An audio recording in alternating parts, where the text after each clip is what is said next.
Anywho, that's what I meant by swearing in the pipe laying footage. That one was a euphemism.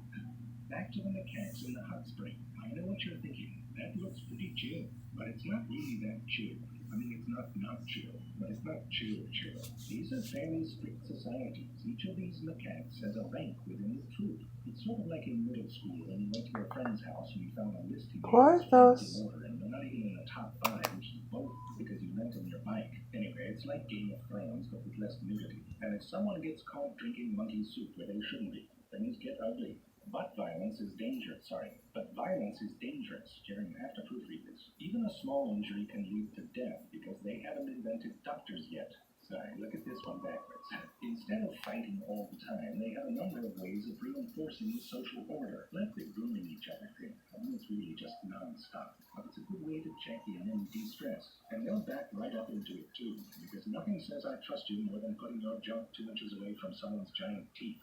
Macaques are also very good at communicating with their faces. Jerry, when you watch one like this pigtail macaque, it can look like when someone gets a little too into a TV show and starts acting out the characters with their face.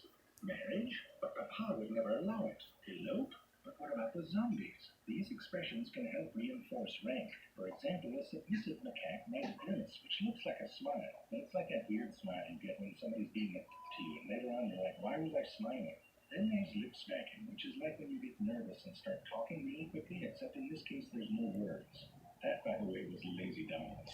You have mom's face and dad's body. You're so cute.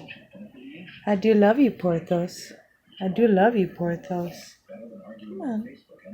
But don't think that this is a society held together by some alpha male grabbing noses. There is an alpha male, but the power is very much centered on matrimonies, lineages of mothers and daughters that form alliances and will stay in the troop their whole lives.